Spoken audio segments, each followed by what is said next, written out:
안녕하세요. 구독자의 삼촌입니다. 오늘은 스텐 냄비 세척법에 대해 말씀드려 보겠습니다. 우리가 스텐 냄비를 사는 이유는 깨끗이 닦기만 하면 항상 새 것처럼 쓸 수 있을 것 같은 기대감 때문입니다. 그런데 막상 사용하다 보면 안쪽 면이 허옇게 변하거나 바깥쪽 바닥면이 누렇게 되거나 또는 중성세제로 아무리 닦아도 지워지지 않는 찌든 때가 생기거나 하는 일이 종종 발생합니다. 얼룩이나 찌든 때를 잘못된 방법으로 지워보려다 오히려 냄비에 더 손상이 가는 경우도 있습니다. 그래서 오늘은 제대로 된 방법으로 스텐 냄비를 세척하는 방법에 대해 말씀드려 보겠습니다. 스텐 냄비의 표면에는 눈에 보이지는 않지만 아주 얇은 산화막이 존재합니다. 이 막이 스테인리스를 공기나 수분, 산으로부터 보호해줍니다. 산화막은 가벼운 스크래치나 일상적인 마찰 또는 세척 중에 생기는 충격 등으로 손상을 입기도 하는데 대부분은 자기 치유가 되어 산화막이 재형성됩니다. 그런데 너무 많이 손상되면 산화막이 붕괴되고 회복이 안 되게 됩니다. 그렇게 되면 스테인리스 표면에 작은 점의 형태로 갈색이나 적갈색, 검은색 등의 자국이 나타납니다. 이럴 때는 완전한 회복이 불가능하고 어차피 지워지지 않기 때문에 지우기 위해 노력하지 않으셔도 됩니다.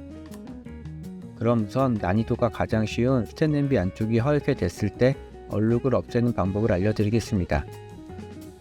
식초를 냄비에 적당히 넣고 냄비 표면에 식초가 잘 묻을 수 있게 이렇게 돌려주시면 됩니다.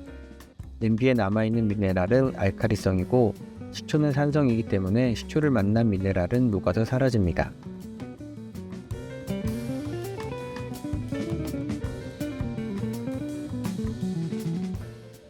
냄비를 사용하다 보면 중성세제로 열심히 닦아도 지워지지 않는 찌든 때가 생기기도 합니다.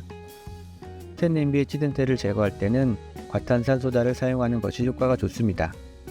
찌든 때는 기름 산화물이거나 음식물이 열에 눌러붙은 것이기 때문에 알칼리로 기름을 비누화해서 녹여주거나 딱딱한 유기물 결합 구조를 느슨하게 해서 제거해야 하는데 과탄산소다는 알칼리성이고 산화력까지 있기 때문에 찌든 때를 제거하는 데는 이만한 게 없습니다. 다만 과탄산소다를 사용할 때는 몇 가지 주의해야 될 점이 있습니다. 첫 번째로는 절대 끓이면서 사용하면 안 됩니다. 과탄산소다를 끓이면서 사용하게 되면 장점 중 하나인 산화력이 몽땅 날아가 버립니다. 끓는 물에 사용하게 되면 산소가 급격히 방출되어 마치 효과가 더 좋은 것처럼 보이지만 사실은 핵심 성분이 먼저 날아가는 것입니다.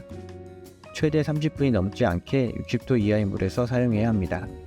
앞에서 말씀드렸듯이 스테인리스 표면에는 산화막이 있는데 알칼리성인 과탄산소다에 너무 오래 노출이 되면 산화막의 두께가 불균일해질 수 있는데 그렇게 되면 표면이 뿌옇게 되고 스테인리스가 탁하게 변할 수 있습니다.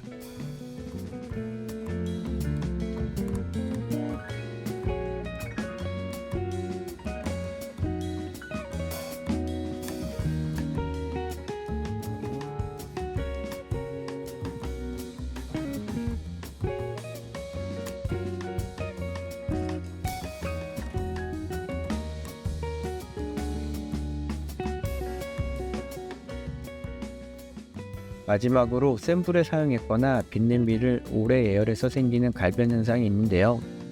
이런 변색은 과탄산소다를 아무리 사용해도 지워지지 않습니다. 아주 심한 경우에는 전문 형태로 나타나게 되고 회복이 안 되지만 그렇지 않은 경우에는 식초를 이용하면 제거가 가능합니다. 물과 식초의 비율을 5:1로 하고 끓여줍니다. 물이 끓기 시작하면 변색된 부위를 물 표면에 갖다 대고 5분 이내로 유지합니다. 이렇게 하면 대부분 제거가 가능합니다. 스텐 냄비는 사용 후 방치하지 않고 바로바로 처리하는 게 좋습니다. 그리고 과탄산소다를 사용할 때는 꼭 환기가 되는 곳에서 마스크와 장갑을 착용한 상태에서 사용하시기 바랍니다. 오늘의 영상은 여기까지입니다. 저의 영상이 도움되셨다면 좋아요와 구독 부탁드립니다. 감사합니다.